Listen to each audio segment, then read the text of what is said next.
What's up, everybody? Long time no see, and there's a pretty good reason for that, which is part of the reason that I'm making this video today. I'm also going to be doing an updated walk around, but more importantly, I wanted to explain what's been going on this summer and why there hasn't been any new videos despite the new quad. As you might recall in my last walk around, if you've seen that, I purchased both this Lt-R and my mom's Lt-R from people that we ride with and have known for a long time.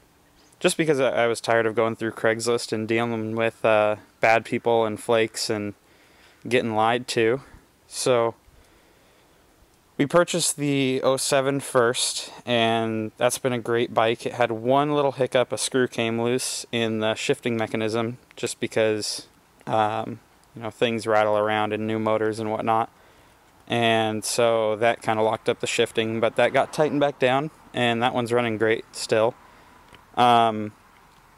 This bike was recommended to me by the guy who we bought my mom's from, and it's another guy that I know and ride, and I mean all of us know each other because of the quad cross community up here.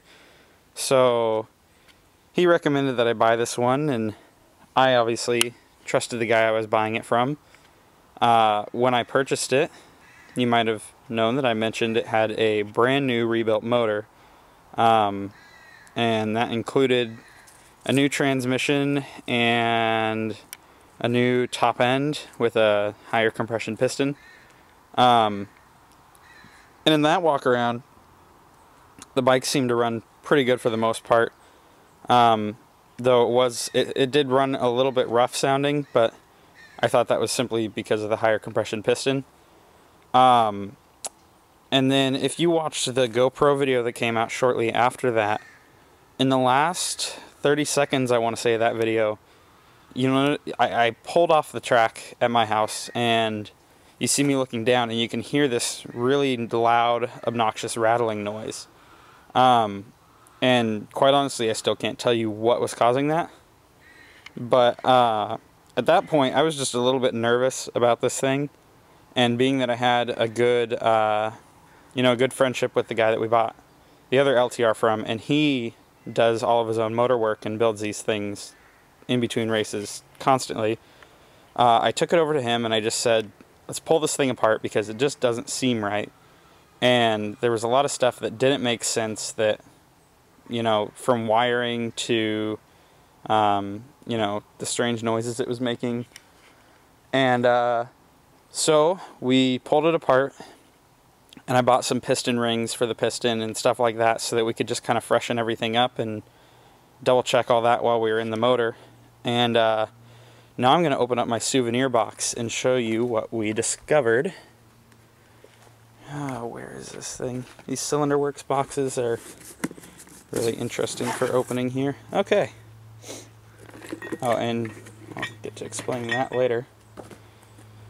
So we got into the top end, and everything in the cylinder head looked pretty good for the most part. The valves were worn out looking, but I'm no expert, and neither is he, so we didn't know exactly if they were in good condition or not. They just looked like they had been pretty well worn. Got through the cylinder head and got to the actual cylinder, and this is the first thing that came up. Here's the old 13-to-1 piston. Let me get that to focus in. So, not a ton of use on it, but you can see the edges scored up pretty badly. And yeah, so that was the piston that came out of here. And again, the guy I bought it from knows for a fact that I know for a fact that he paid for a motor rebuild, full motor rebuild. So he wasn't lying to me. Still pretty slick with oil. And the guy that helped me do all this motor work, he knew that the motor had been rebuilt. I mean, he was part of that whole process as well, just knowing what was going on. So this is where it gets interesting. The mechanic charged for a brand new cylinder, but there are chunks missing from the inside of the cylinder, which is pretty crazy. Just totally demolished, pickaxed. And I mean, that's from a previous motor problem. You know, the bike has been blown up once or twice, the transmission has. But clearly not a new cylinder. It was just honed with the chips already in it. And it's really hard to display it with one hand, but this piston, when you actually get it in here, has tons of play that it should not have. So that was totally junk. So there, I had to get a new cylinder, new piston, hence the Cylinder Works box. And I don't have the crankshaft, but the crankshaft was really chewed up as well. So we got down to the bottom end, split the cases, and got to the transmission. And what we found was a broken, can't get this thing to focus in here, broken third gear right there. This tooth is chipped. And fifth gear, you can see, is rounded on these edges here. I bet I can get that to focus. Yeah, rounded on the dogs here. And not only is this bad because the transmission was supposed to be fixed as well, but the gears that were paid for were supposed to be hardened, which would make these black, and they are not. They're supposed to have 4 dogs. These are 3. And they were supposed to have special machine work to each of the teeth so that they'd engage better. Those are completely stock gears. So, and again, the crankshaft was totally chewed up as well. And then here's the old valves, which were, they tried to clean it up quite a bit, the machinist that everything was taken to, but you can see still pretty rough around the edges.